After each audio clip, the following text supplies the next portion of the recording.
The village in it with a map and a plan.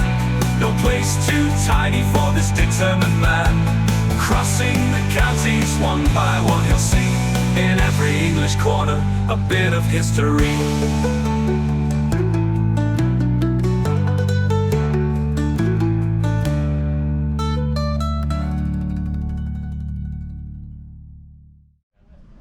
Welcome back to Rushcliffe again, everybody. Now this one is the longest walk I've got planned on this run, and it's going to take in quite a lot of landmarks. There's a dairy to see which produces Stilton cheese and Shropshire blue. There's also a ruined church to discover in this one as well. This is the second of the Colston villages.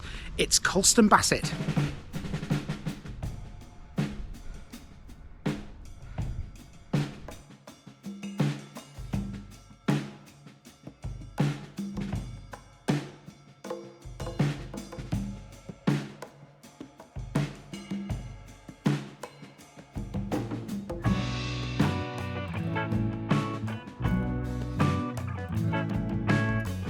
COLSTON BASSETT, Collar's farm belonging to Ralph Bassett. This weekend we continue with the Rushcliffe series and we come to the second of the two Colstons next. This is COLSTON BASSETT, which lies close to the Leicestershire border and again within the Vale of Belvoir. The River Smite is close by. The name first recorded in the Domesday Book as Coltone is from the Old Norse personal name Collar, although some scholars believe that alternatively it derives from coal or stone. The suffix Bassett is from the holder of the estate in the 12th century, Ralph Bassett, a judge appointed by Henry I. This one's history is quite extensive and it was recorded in some detail by the Reverend Evelyn Young, edited for the Thoroton Society in 1942 by Thomas M. Blagg. It has a number of landmarks, but the two that stand out for me would be the village dairy and the ruins of its old church. The dairy, which opened in 1913, is one of only 5 that's permitted to name their blue cheese Stilton. It also manufactures smaller quantities of white Stilton and Shropshire blue as well. The ruined church is that of St Mary, which stands a ways away from the main village cluster close to the cricket ground. It's since been replaced with a new one dedicated to St John the Divine. COLSTON BASSETT also contains an old market cross, a preparatory school for children between the ages of 4 and 11, a pub called the Martin's Arms, a riding school and some animal boarding kennels. Quite a bit for quite a modest place. So, with lots to see, let's go. Before we can get walking, we've got a little bit of driving to do. On the left here, although you won't be able to see much, are the grounds of Colston Hall. We'll see the actual hall itself on the walk, but the grounds are important because of their leafy nature. Visiting COLSTON BASSETT is like driving into a forest, and we've got some former residents of the hall to thank for that. The hall was built by the Golding family in 1704. Over the next few years they would also improve the area through planting hundreds of trees. By the end of the 1700s the estate was passed to Henry Martin and his son, also Henry. They took a real interest in the place. The rectory and a house called the Yews were built by them. They also set up the Sunday school. As keen huntsmen, they saw the benefits of continuing with planting trees in order to improve their sport, so the greenery of the present-day village is down to them too. In 1864, the estate came to George Thomas Davy, who only owned it until 1876, but he had a major impact. He improved village access by lowering the steep gradient of Hall Lane and had a new road constructed to Langer. A small village of glass houses was built in the hall's grounds too, as he was a keen gardener.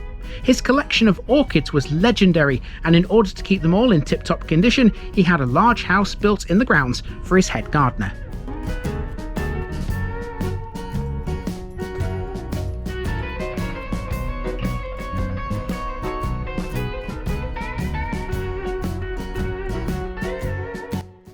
We start our main walk at a school.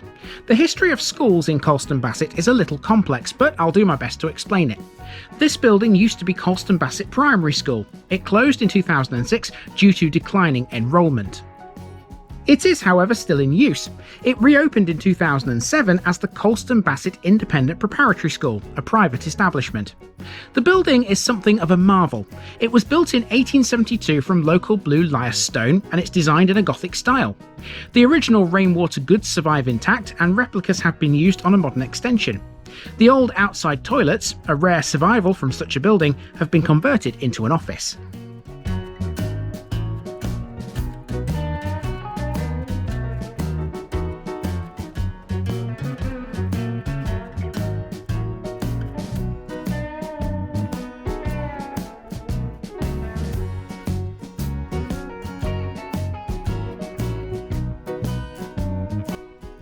Next up, we've got the Martin Arms, named after the once owners of the Colston Bassett estate, Henry Martin and his son. The pub was originally a farmhouse that became an alehouse in the early 18th century. It was once owned by the village estate, but has been privately owned since 1990. It has a central hall, a plain counter with a copper top, a Jacobean fireplace, hunting scenes on its walls, and period furnishings. Whilst this is all very typical of many country pubs, the unaltered layout of several rooms makes it of interest. It has apparently never been brewery owned. Speaking of owners though, former MasterChef Professionals champion Lawrence Henry is among them. Now this is the first time I've ever been to Colston Bassett, and my first impression is it's quite an upper class kind of place. I don't like using the word posh because I think that's derogatory. It just comes across as being upper class for some strange reason. I don't know why. It may be different by the time we've finished. Who knows? Anyway, upper class or not, they've all got to be done, and they've all got to be ticked off by using these cards. Parish notice board here outside the village hall. So let's get this out of the way. Next job. The village hall is the building you can see behind the parish notice board.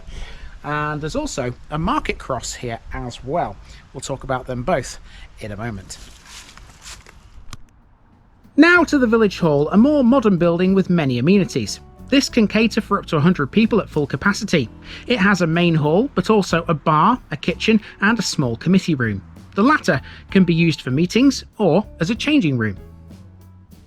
The hall is located at the junction of 3 roads, and marking the point where they meet is a market cross. Here's the story behind this. On the 3rd of September 1257, Henry III made a grant to Ralph Bassett and his heirs for a weekly market. It was to be held on Wednesdays at his manor, here in Colston Bassett. However, this cross is of much later construction. The limestone shaft dates from 1831 and it stands on a probable 15th century sandstone base. The shaft was added to commemorate the coronation of William IV. Even so, it's a scheduled ancient monument and Grade 2 listed.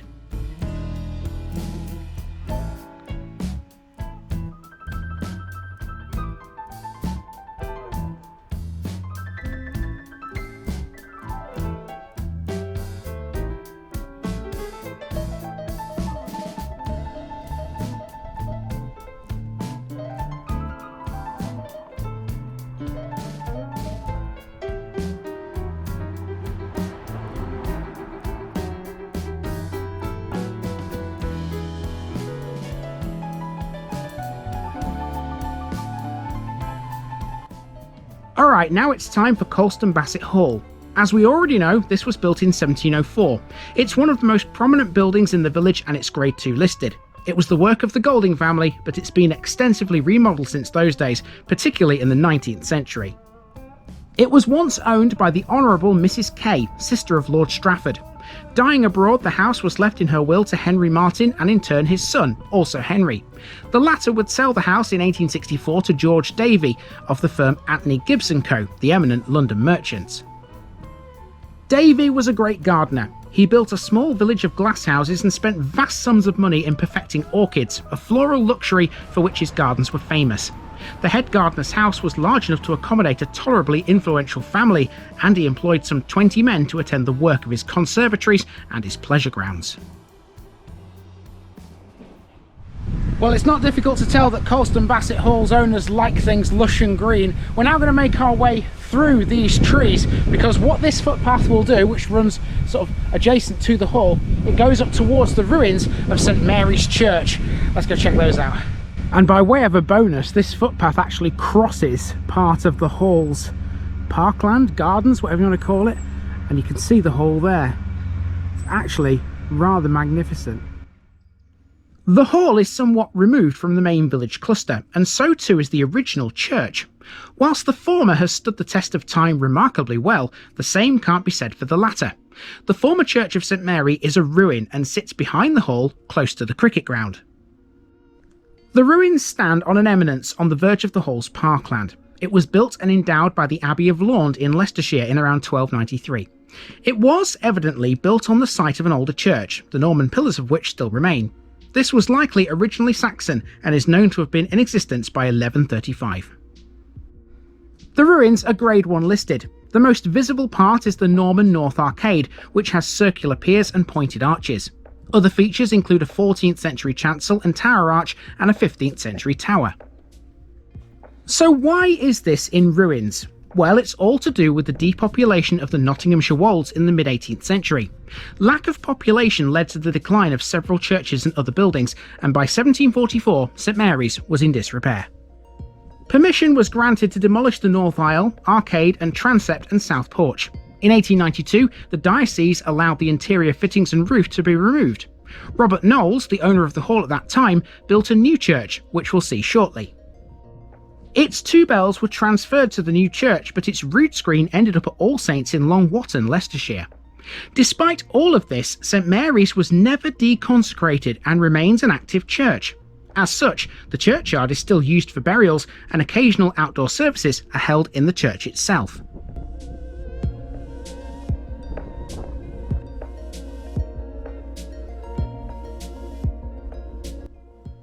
To get back into the village, we have to cross the Smiteside ground. This is the home of COLSTON BASSETT Cricket Club. The cricket field was founded by Knowles, who had a keen interest in the sport and orchestrated the construction of this ground close to the hall. Today, COLSTON BASSETT Cricket Club hosts several teams.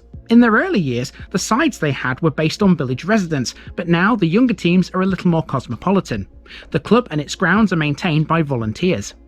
The field and the pavilion sit in a shallow valley, which isn't as nice as it might sound.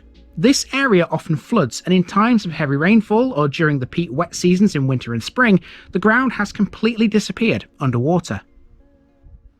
The ground is accessed via Washpit Lane, which connects Churchgate and New Road. Looking over the low parapet of China Bridge in the distance, the outline remnants of an old washpit can still be seen at most times of the year.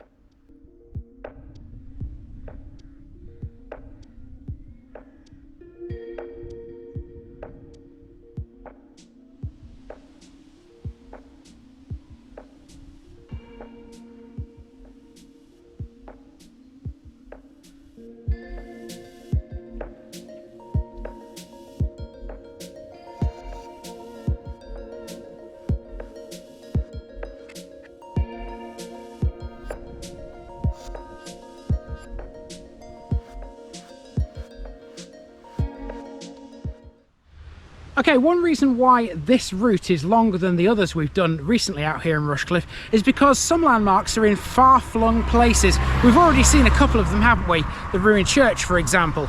But one of the ones which is very important to COLSTON BASSETT is here at the southern end of the village, and that would be the Dairy. Now we've made our way to the eastern end of the village, and before us here is COLSTON BASSETT Dairy. This has a long history of producing award-winning cheese, including Stilton and Shropshire Blue. It was founded in 1913 by a local doctor, William Windle, who encouraged local farmers to form a cooperative to add value to their milk. It's still owned by the farmers, who supply its milk today. All of the farmers are located within 1.5 miles of this dairy. It maintains some traditional methods when it comes to making cheese, including hand ladling the curds. It must work because it's won several awards. In 2020, for the 6th time in 7 years, COLSTON BASSETT Stilton was named as one of the top 3 best British cheese brands in the Guild of Fine Foods' prestigious Best Brands survey. COLSTON BASSETT supplies specialist cheese shops, delicatessens and wholesalers in the UK, America and Europe. Its cheeses are aged and pierced with stainless steel needles to allow oxygen in, which promotes the growth of the Penicillium roqueforte mould that creates the distinctive blue veins. A true blue Stilton should be smooth, creamy and mellow with a rich cream colour and blue veins spread throughout. As such, each cheese is checked with a cheese iron to assess its flavour, smell and level of blue veining.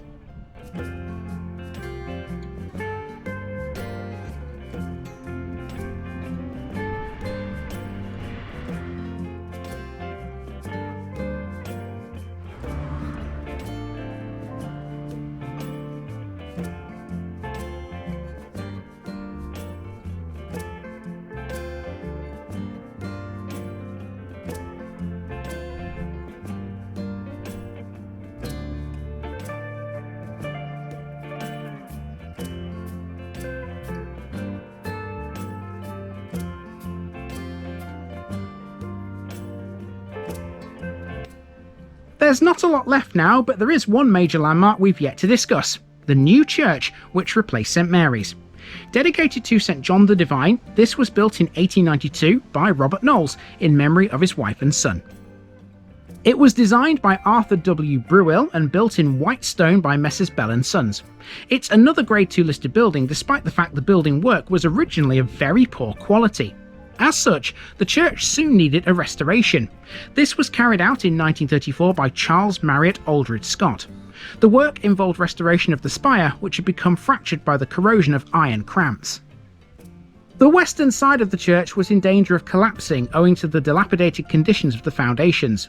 It was restored at a cost of around £1,000. The building was reopened by the Bishop of Southwell, Henry Moseley, in 1936. Colston Bassett's war memorial is here too, a cross created by Farmer and Brindley that was dedicated by the Bishop of Southwell on the 22nd of May 1920. The cross is of Portland stone and is 12 feet tall.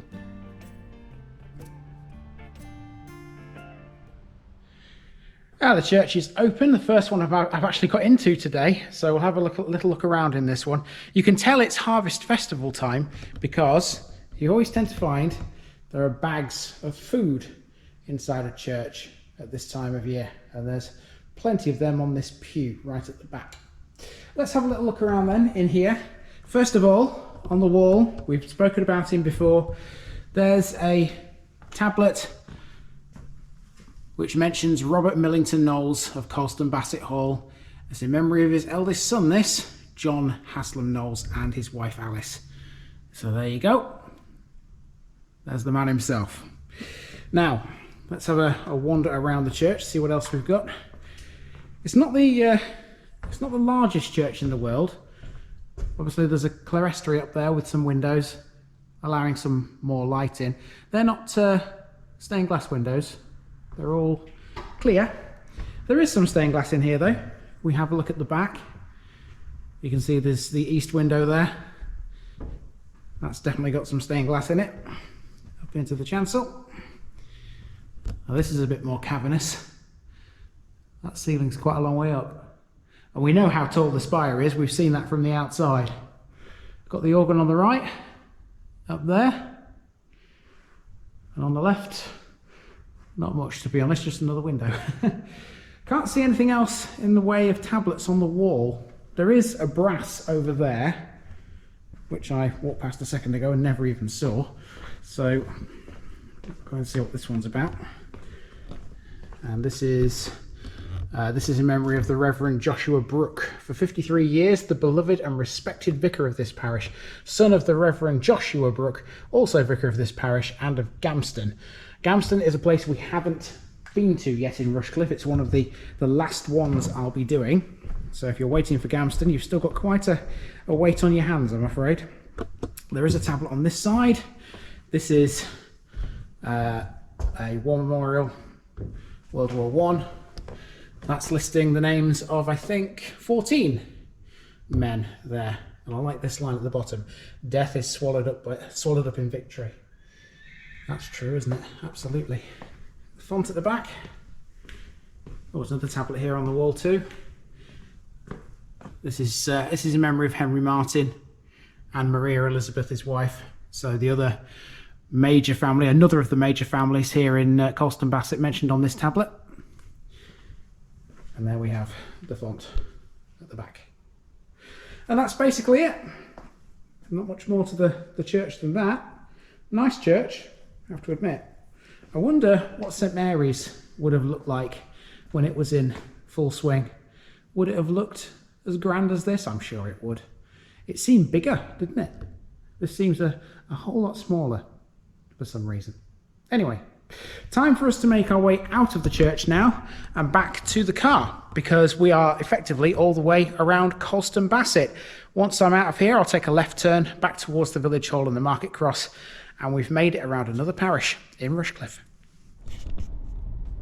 That's it for Colston Bassett, everyone. With that, we've completed both of the Colston twins, the other one of course being Car Colston, much further to the north. Tomorrow we're heading towards the A46 again as we start to work our way south. Next up, it's a tiny village with a couple of bridges over the Grantham Canal. See you soon.